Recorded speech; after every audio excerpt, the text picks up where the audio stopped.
They not like us. Well, are you going to pretend that the house is okay the way it is? Or are you going to look for where it's rotten and where the plumbing doesn't work and where the stove doesn't work? You have to go and look and see where everything needs to be fixed. And that is harsh, man.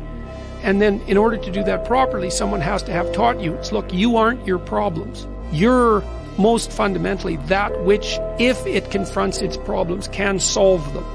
And that's the hero myth in a nutshell, by the way. The hero is the person who confronts horrible, chaotic potential and tames it and makes something of it, right? That's the fundamental human story.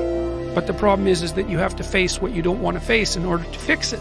So you look at all the things about yourself that need to be burned off, that need to be dispensed with.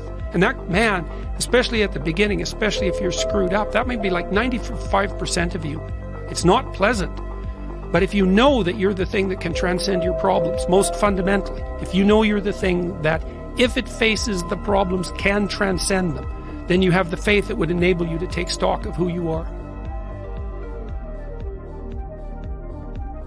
My daughter was very ill when she was a kid, but particularly when she was a teenager. She had a very terrible time of it. She had juvenile rheumatoid arthritis, and when she was between the ages of 14 and 16, it first destroyed her hip, which had to be replaced, and then it destroyed the ankle on her other leg, which had to be replaced. And she walked around for 2 years on broken legs, and she was taking massive doses of opiates and could hardly stay awake. And as a test of your faith, there's almost nothing that's more direct than a serious illness inflicted upon an innocent child, right? And so the chapter's a meditation on that, and also on, what to do in a situation like that, because everyone is going to have a situation like that in some sense, because you'll be faced with illness in the people that you love and in crisis. And so it's a practical guide to coping with those sorts of things. And one of the things you do when you're overwhelmed by crisis is you shorten your time frame.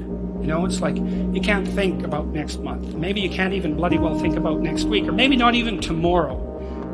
Because now is just so overwhelming that that's all there is. It's like, and that's what you do. You cut your time frame back until you can cope with it. And if it's not the next week that you see how to get through, then it's the next day. And if it's not the next day, then it's the next hour. And if it's not the next hour, then it's the next minute. And people are very, very, very, very tough. And it turns out that if you face things that you can put up with a lot more than you think you can put up with, and you can do it without becoming corrupted.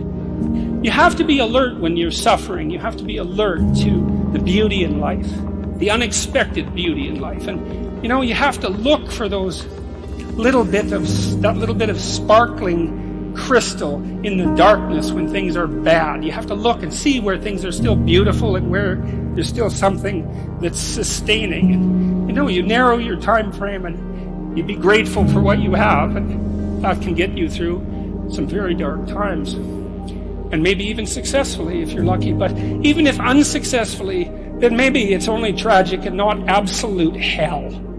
And you can do that, in the worst situation. You can make it only tragic and not hell.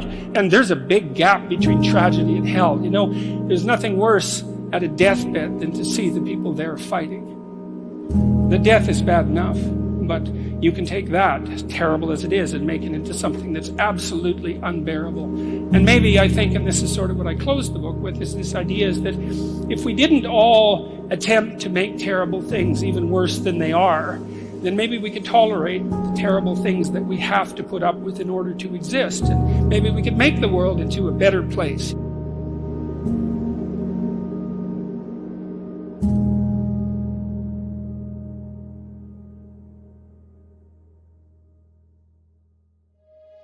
It's a constant storm to try to figure out what you're about. And you change. At 26, you're all about the hustle. You're going to be a billionaire, this and that. And then you go to the bar one night and you fall in love. And it changes what you care about, right? And then you have a child. And then this happens and then that happens. Things change. You just have to always consistently try to figure out what's driving you, and not because other people are watching, and not because that's what your dad wants, and not because that's what you said was going to happen and it doesn't look like it and your family's going to judge you. You just have to be as real with yourself as possible, and that is a very difficult struggle, but when you're not, you create enormous vulnerability and unhappiness.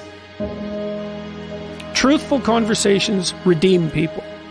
Because if you come to a clinical psychologist whose worth is salt, you have a truthful conversation.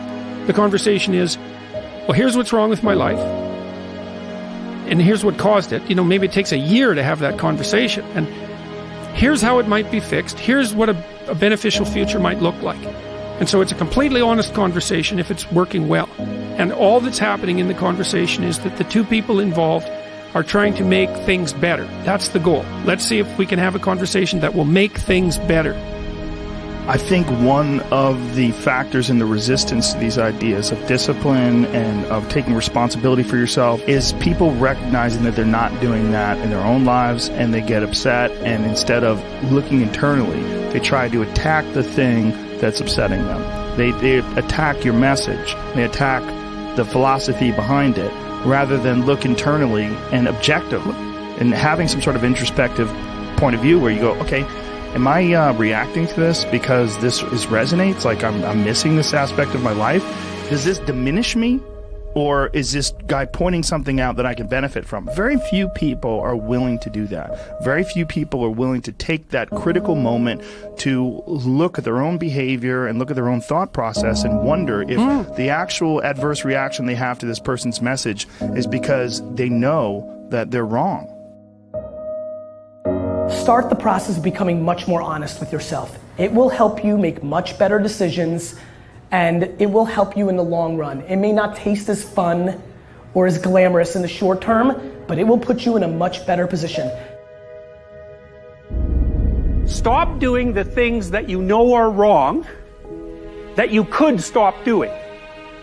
Right? So it's a fairly limited attempt. First of all, we're not going to say that you know what the good is or what the truth is in any ultimate sense.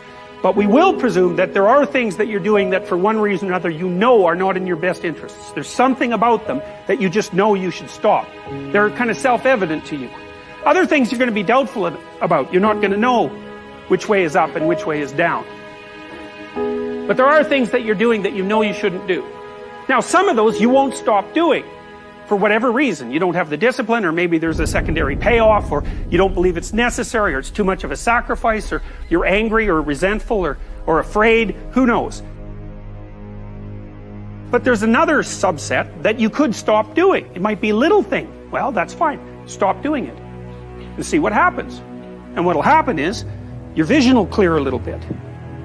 And then something else will pop up that you will also know you should stop doing and that you could stop doing. And you could do that repeatedly for an indefinite period of time. And you know, that doesn't necessarily mean that you're going to ever be able to formulate a clear and final picture of what constitutes the truth and the good. But it does mean that you'll be able to continually move away from what's untruth and what's bad. And you know, that's not a bad start.